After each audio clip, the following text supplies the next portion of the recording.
Ay, marinig nga natin. Nako, it's good to listen and converse again with the one of our suki dito sa Balita Patan. It's been quite a long time. So it's nice to welcome him back, the former chairperson ng Senate Blue Ribbon Committee. Ayan. Kasi ngayon, siya ay kakausapin o baka kinausap na ng ombudsman. Oo. ng new ombudsman, si Boying Remulla.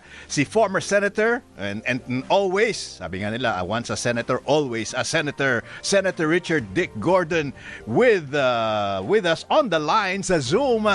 Senator Dick, good morning, and how are you today, sir? Good morning, Peter and Rika. I'm very well, thank you. Good morning, Alright. Senator. Thank you for joining us once again. Na-miss ka po namin. Matagal-tagal na rin. Oo. Talaga naman. Hard days to hard days. Palaging busy doon sa disaster. Sabay-sabay. Oo nga. Sa Red Cross. Wala ring, hanggang ngayon, wala pa ring pahinga. Si Senator Dick. Oo, tsaka, Pahinga. oo. At alam namin na ikaw ay naka-blue ngayon. So, go Ateneo. Senator Dick. So, Nanalo ko sa UP rin eh. oo nga pala. Senator Dick, so, hindi ko alam kung anong pakiramdam. Let me ask you, all of a sudden, now, you're in the midst of the discussion again, no? At least yung mga findings during your Blue Ribbon Committee days. Anong pakiramdam na nire-revive ito ngayon at nire-review? Well, alam ko, lalabas at lalabas yan eh. Hindi mo maitatago yung talagang kabulukan na ginawa noong nakaraang administrasyon, yung pagdanakaw habang tayo nahihirapan, maraming namamatay, ninakawan tayo. Like a thief in the night, pumasok sila.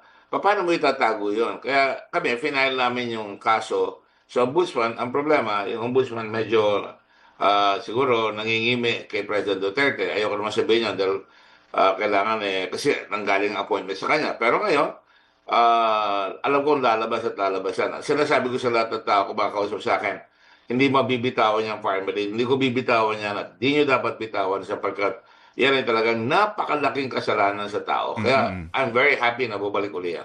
Okay. And it did a lot, no? Positive and negative things to you dahil ikaw ay kumandidato ng senator after that. Pero in this particular case, are you hopeful po na mauungkat talaga yung pinakautak nito kung sino man yun and mapoprosecute ba to the fullest extent? Well, unang-una talagang pinakadapat kulong nakakulong na doon sa sahig nakahiga na sa sahig. Ay. Oo. At alam ko hindi naman maitatago yan at siya ang principal yan. I'm confident that it will, no? And nasabi mo, tumakbo ko siya. Napilitan lang ako noon. Hindi naman talaga ako tatakbo na. Pero okay na yan. At pinangako naman niya na ito, papatalo niya ako. Okay pa rin yan. Sapagkat hindi ako humahabol ang title. Ang nahabol ko pagsisilbi sa bayan. At ngayon, lalabas na naman yan. Pinapakita naman ng ating buong kabayanan na gusto nila ng katarungan. At I'm confident na sabi ko nga, it cannot have happened, the crime would never have happened without the President of the Philippines who appointed all these people through Bongo. Pina-appoint niya sa office ng SAP. At pagkatapos in-appoint uli, kahit na may karumaldung na mga ginawa doon sa isang agency ng gobyerno, ikinomplain siya sa Housing and Urban Board, HLURB. Tapos in-appoint pa rin doon sa PSDBM kasama ng mga Davao Boys. At ang nangyari ay yun ang nagbigay daan na inutos niya mismo kay Secretary Duque ilipat yung pera na kaya naman ng DOH na sila ang magpabidding pero nilagay dito sa hindi natin kilalang PSDBM. At sa umpisa pa lang, nakita mo inaamin niya siya nagpalipat, ako ang nagutos, kailangan magawa yan. At pagkatapos ay nakita nyo, sa umpisa pa lang nag-overprice na hanggang umabot na ng 11.5 billion yung na-discover namin pero ang nakuha ay 47 billion. At kasama, hindi na nga namin inabot si saldi ko dahil ang concentration namin, yun talaga mahuli sila Michael Yang hanggang kay lahat ng mga kasama nila. At huli-huli naman talaga dahil binigyan pa ng power of attorney at ang corporate certificate yung kasosyo niyang na si Lin Wei Xiong na tumago na doon sa Dubai at nilabas nila yung pera. Ang nakakalungkot lang, Peter, Opo. natutulog yung tinatawag nating Money Laundering Council. Bilyon-bilyon ang nilalabas sa land bank, tuloy-tuloy sa ibang bansa. At nakikita na nagkakamali, hindi pa kumikilos lahat yung ahensya ng gobyerno. Nakita lang they are not legally, financially, and technically capable. Binigay pa rin sa kanila kahit ang kanilang financial capability ay 625,000 pesos lamang. Binigay pa rin sa kanila at bilyon-bilyon ang kinulimbat yung mga yan. Sabi niyo po kanina, Senator, no, na naipasa niyo na sa ombudsman yung mga ano ninyo, yung kaso dapat sana dito sa Farmally. Ngayon po nakakausapin kayo ni Ombudsman Boying na may request po ba siya na humingi ng panibagong mga dokumento or nakausap niyo na po ba siya regarding dito, Senator? In fairness to him and to me, yes, nag-usap kami. Sabi niya, interesado siyang buksan. Sabi ko, tama naman yan. Hindi ako nag-uudyok. Bahala siya ombudsman, independent body yan. And I can tell you, sabi ko, lahat ng mga dokumento ng Blue Ribbon Committee na ibigay na namin sa ombudsman. Ang pinagtatakan lang namin, hindi nila tinuluyan at umabot lang sila doon kay Lau, yung maliliit na isda. Dapat hilahin na yung malalaking isda dyan. At naandyan na yan. Sigurado ako na pagka sinursihan niya, makikita na talaga lalabas at lalabas. Magaling naman si Boying Remulla. Kilala ko yan, matapang, courageous, hindi nangingimi. And I hope that he will be able to do this. And we will support him. In fact, I don't mind telling you, nag-usap rin kami ni Frank Drilon dyan. At sinabi namin talagang dapat ituloy na yan. Hindi namin maituloy sa pinag-uusapan namin dahil kung itutuloy namin, mabidismiss lang doon sa dating ombudsman. Kaya yun ang sabi sa akin. Kaya hindi namin tinuloyan yan. Pero ngayon, pareho ko, patutuloyan na yan. Opo. May binigay po ba siyang time frame kung kailan niya po sisimulan ng investigasyon dito? Given that mainit pa po yung issue sa mga flood control projects. Well, I don't want makagulo. Hindi niyo naman papasin.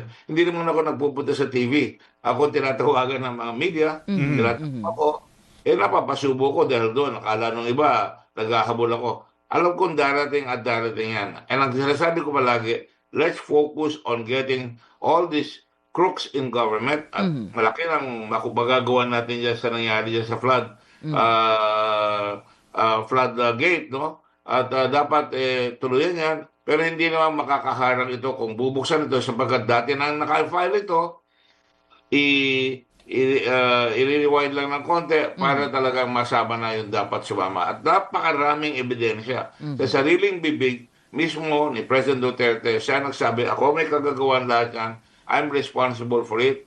Bakit kayo nag-iimbestiga kay Michael Yang, investor yan, na kaibigan ko for 20 years?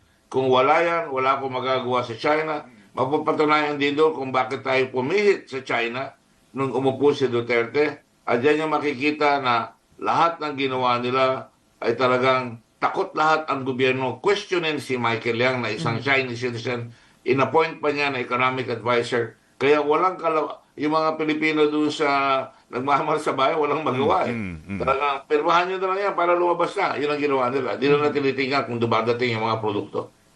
Well, sabi nga nung iba kasi nga, 'di ba, kung sino nakaupo, lahat takot. In this particular case, mukhang meron namang something positive to talk about, Senator Dick, kasi ang presidente na mismo nagsabi na i-live stream na yung BICAM hearing na yan. Do you welcome this, and why is it so sacred na hindi ma-live stream in the past ito? Well, pag ayaw nila i-live stream, may tinatago. Halatang obvious ba ganun? Actually, there was never any prohibition na kung gusto ng TV, i-live stream yun, magagawa. At pag tinanggihan nila yan, that means talagang may tinatago, di ba? At kung sabihin dito, dalawa lang ang mananagot talaga kung talagang tutusin bago umabot sa pagkatapos ng BICAM. Wala yung small committee, bola yon. Ang totoo niyan, walang small committee nag-usap in dalawang Committee on Finance ng Senado at saka Committee on Appropriation ng Lower House. At nakakapagtaka, hindi ko alam ito kung totoo na yan, itong pumunta pa raw yung dating Senate President Escudero doon sa meeting. Kaya dapat may mga paliwanag na dapat mahingian diyan sa tatlo na yan. Because bumukas yung small committee. There is no such thing. No such animal as small committee. Ang BICAM lang ang mag-uusap at walang masama na mag-insert kung magagamit talaga yung pera. Kung ibubulsa yung tao, dapat habulin later on. Pero lahat ng congressman, lahat ng senator sa buong mundo, nagpapasok talaga sa budget because they have the power of the purse. Kailangan magdala sila ng mga project. But on the other hand, pag mali yung ginawa nila at kayo napapatunayan, akalain mo, over 400 ghost projects, hindi insertion yun. Trabaho na ng mga DPWH yan. Yung insertion na iba, mahuhuli yan ngayon dahil makikita mo kung nagpasok ng pera at kakaperanggot lang yung ginastos. At ngayon, ang dami naghahabol, nabayaran na sila, kompleto na raw yung project, ngayon naghahabol at naghahabol para hindi mahuli. Pero mahuhuli yan. Pero ito nga po kasi yung bakit ba hindi maramdaman ng mga lawmakers natin na may duda na ang mga taong bayan. Unang-una nga yung bakit nagkakaroon ng to be very kind about it na horse trading sabi nila sa BICAM level. Bakit merong unprogrammed funds pa rin? Bakit ba kailangan pang magkaroon ng hearing on na i-deliver ba yung proyekto o hindi? In other words, there seems to be an ongoing conspiracy and it's nothing new, Senator. Yes, you know it's nothing new. Tama ka dyan, Peter. You're always very precise. Alam mo ang problema natin from the very beginning. Umatras ka ng umatras. Nung araw, ang mga congressman meron ganyan ginagawa. Napunta sa PDAF, di ba? Binigyan siya ng PDAF. Nilustay rin yung pera, di ba? At ngayon, lumaki na ito. Pati na hindi lang senador, hindi lang congressman, ilan mga gano'n, ay umabot na rin hanggang dito sa tinatawag natin pati mga kawani ng public works. Sila na ang tumitira. Kaya bakit? Paano ang tao sa pagpili? Tingnan mo, 2021, ang laki ng pinasok nilang budget. Tumaas yung budget. Di hamak, no? At mapapatunayan nyo, ayan, sabagat lumaki talaga yung budget. At tuwing mag-election, in the Philippines 2021 national budget, social services received the highest budget allocation. At palagi nakasunod dyan ang DPWH. No? Dahil pag panahon ng eleksyon, nakabukas ang palad ng lahat at pinipilit buksan ng palad sa panunukso ng mga tumatakbo, bibigyan ko kayo ng pera. Ilang kayo dyan sa pamilya nyo?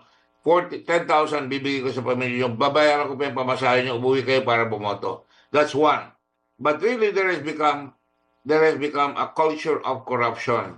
You are expected when you're a congressman, hindi lang magpagawa ng project, pero magbigay ka ng pera, kumikbak ka, para talagang yung mga pamilya mo, maisama mo. Kaya ang dami-dami. At pumasok pa ito tinatawag nating mga party list. At nakita mo, sino ang namumuno ng party list? Eh di, si Zaldico, di ba? At sila mismo talaga, marami sa kanila nangulimbat ng gusto at pinabayaan naman ng dapat may checks and balance yan eh. Yung chairman ng Committee on Finance sa Senado, chairman ng Committee on Appropriations, hindi na maitatanggi na kung may lumusot doon, hindi na maitatanggi may magpapalusot ng tinatawag natin insertion.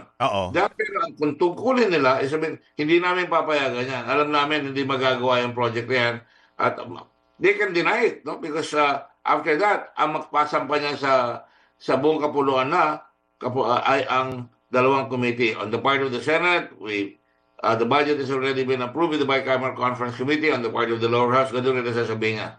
So dapat magpaliwanag. Yun ang dapat tanungin mismo ng ICI because doon nangyari yun talaga ang pangungulimbat. Another part of DPWH, lahat ng ghost project, talagang buksan natin. Tama yung ginagawa rin ni Vince. Lahat ng kalokohan, binubuklat yung simento na matino, yung reblocking.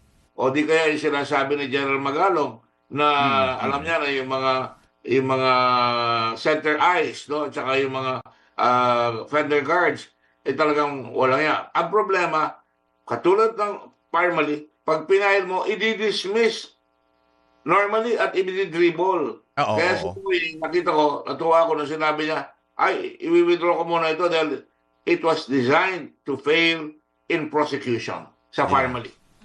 Opo, Senator, balikan ko naman po yung sinasabi na isa sa publiko na ang hearing ng BICAM. I don't know if this is tradition na kapag BICAM ay sa labas po ginagawa yung mga BICAM meetings. Ngayon po, pwede po bang sa loob na ng mga government buildings mangyari ang BICAM meeting na ito para mas madali na yung live stream at ma-access na ito ng publiko?